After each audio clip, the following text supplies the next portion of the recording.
नमस्कार, आदाब, सत श्री अकाल, जय भीम, जोहार। मेरा नाम है नवीन कुमार। इस देश के किसान फसल के दाम के लिए तरस रहे हैं, नौजवान काम के लिए तरस रहे हैं और कारोबारी इत्मीनान के लिए तरस रहे हैं।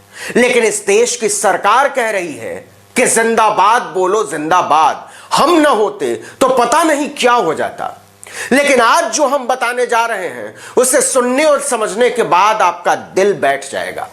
अगर आप नौकरी करते हैं, चाहे सरकारी करते हैं चाहे प्राइवेट करते हो, कंपनी में, कारखाने में, कहीं भी करते हैं, तो एक बात नोट कर लीजिए, अगले साल से आपकी तनख्वाह घटने जा रही है। जी हां, आपने ठीक सुना, घटने जा रही है।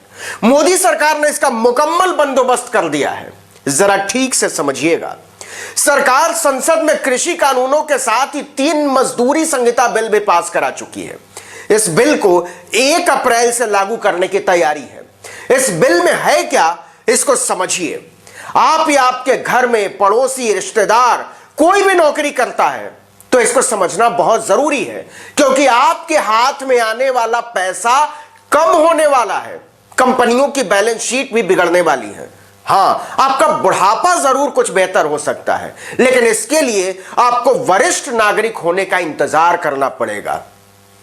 तो सुनिए, वेज यानी मजदूरी यानी वेतन की नई परिभाषा जो मोदी सरकार ने तय की है, उसके हिसाब से भत्ते का जो हिस्सा है वह कुल वेतन का 50% से ज्यादा नहीं हो सकता। पहले क्या होता था कि मूल वेतन भले कम हो लेकिन भत्तों का हिस्सा ज्यादा होता था, तो प्रोविडेंट फंड यानी पीएफ भी कम कटता था और टैक्स भी कुछ बच जाता था। इसमें कंपनियों और खुद सरकार का भी फायदा होता था, क्योंकि उसके हिस्से का जो पीएफ होता था वो भी कम बनता था। लेकिन नए कानून के बाद मूल वेतन बढ़ाना पड़ेगा और अगर भत्ते 50% से ज्यादा हैं तो उसका हिस्सा कम करना पड़ेगा। जब मूल वेतन बढ़ेगा तो पीएफ भी ज्यादा कटेगा और टैक्स भी ज्यादा कटेगा। कर्मचारी का तो कटेगा ही, कंपनी या सरकार को भी अपना हिस्सा प्रोविडेंट फंड का बढ़ाना होगा। मूल वेतन बढ़ेगा तो ग्रेच्युटी भी बढ़ेगी, टैक्स की देनदारी भी बढ़ेगी। जाहिर सी बात है, जब कंपनी ज्यादा काटेगी तो अपने पास से तो देगी नहीं। आजकल C2C का जमाना है, मतलब कर्मचारी को रखने पर आने वाला कुल खर्च, जिसे कॉस्ट टू कंपनी कहते हैं, इस खर्च से कर्मचारी और कंपनी दोनों के पीएफ की हिस्सेदारी बढ़ जाएगी।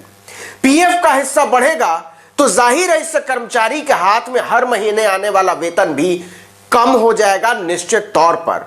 इससे 3 बातें बड़ी साफ हो जाती हैं। पहला ये कि इससे पता चलता है कि सरकार नकदी की भारी कमी से जूझ रही है। दूसरा ये कि अपनी नकदी बढ़ाने का सबसे सीधा और सरल तरीका सरकार ने यह निकाला है कि इसका बोझ वेतन भोगी कर्मचारियों पर डाला जाए। और तीसरा ये कि प्रोविडेंट फंड और टैक्स की वसूली ज्यादा कर दी जाए। यह कटौती अनिवार्य होती है, इसलिए कोई भी कर्मचारी, चाहे वो सरकारी हो या प्राइवेट कंपनी में काम करता हो, इससे बच नहीं सकता। कोई भी सरकारी कर्मचारी प्रोविडेंट फंड का पैसा 60 साल की उम्र से पहले निकाल नहीं सकता, और अगर कोई नियमित नौकरी में है तो निजी कंपनी में काम करने वाला कर्मचारी भी कानूनी तौर पर नहीं निकाल सकता। एक अनुमान के मुताबिक देश में 2 करोड़ 15 लाख कर्मचारी तो सरकारी क्षेत्र में ही नौकरी कर रहे हैं। लगभग 2 करोड़ 70 लाख कर्मचारी निजी क्षेत्र में नौकरी कर रहे हैं।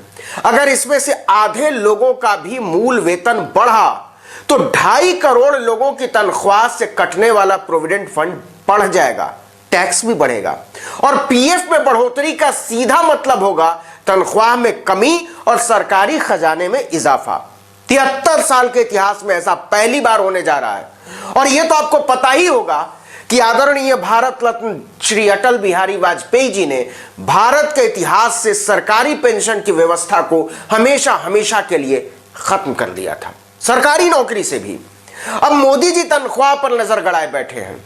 संक्रमण ने लाखों लोगों की नौकरी छीन ली थी, आप जानते हैं। करोड़ों लोगों की तनख्वाहों में कटौती हुई इसी बहाने, और अब पिछले दरवाजे से बची खुची तनख्वाह पर भी सरकार ने नजर गड़ा दी है।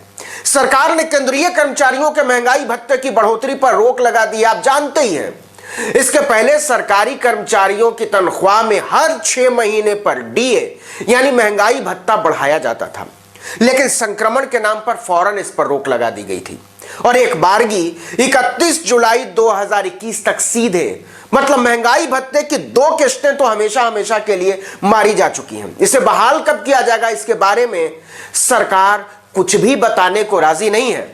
लेकिन मुद्दा केवल इतना ही नहीं है, कर्मचारियों के शोषण के लिए श्रम मंत्रालय का नया ड्राफ्ट भी तैयार है। इसमें कामकाज के अधिकतम घंटे 12 करने का प्रस्ताव है। अभी 8 घंटे से ज्यादा काम लेने पर कंपनी को कर्मचारी को ओवर टाइम देना पड़ता है। कंपनियां लगातार मांग करती रही हैं, फैक्ट्रियां कारखाने लगातार मांग करते रहे हैं कि उसे कर्मचारियों से ज्यादा काम लेने की छूट मिलनी चाहिए। यह उसी दिशा में बढ़ाया गया कदम बताया जा रहा है। इसके बाद सरकार को सफाई देनी पड़ी थी कि हफ्ते में काम के घंटे 48 ही रहेंगे। लेकिन सवाल है कि अगर कोई कंपनी 12-12 घंटे 4 दिन काम लेती है तो क्या कर्मचारी को 3 दिन की छुट्टी देगी? इसका कोई साफ और सीधा जवाब देने को सरकार तैयार नहीं है। आपको याद हो तो जब संक्रमण शुरू हुआ था तो उत्तर प्रदेश और गुजरात समेत कई राज्यों ने हालात का फायदा उठाते हुए अपने अपने श्रम कानूनों में छूट दे दी थी, बदलाव कर दिया था कि ज्यादा काम लेने या छटनी करने के मामले में सरकार कोई विशेष दखल नहीं देगी। कहने को यह कुछ सालों के लिए किया गया था, लेकिन सबको पता है कि स्थायी नियम ऐसे ही बनाए जाते हैं। तो अगर आप नौकरी करते हैं, चाहे सरकारी या प्राइवेट, कारखाने में काम करते हैं, घंटे के हिसाब से आपको तनख्वाह मिलती है, तो आने वाले दिनों में आपको कम वेतन और ज्यादा काम के लिए तैयार रहना चाहिए। इस वीडियो में इतना ही, लेकिन अगर आपने आर्टिकल 19 इंडिया को अब तक सब्सक्राइब नहीं किया तो फौरन कर दीजिए, लाइक कीजिए और कमेंट करके बताइए कि हमारा वीडियो आपको कैसा लगा। अपने दोस्तों, परिचितों, रिश्तेदारों, समूहों में व्हाट्सएप, इंस्टाग्राम, फेसबुक, ट्विटर पर हमारे वीडियो लिंक्स को शेयर कीजिए, साझा कीजिए। और हां, हमारे फेसबुक पेज आर्टिकल 19 इंडिया को लाइक और फॉलो करना मत भूलिएगा। इससे हमारी खबरें आप तक सबसे पहले पहुंचेंगी। नमस्कार।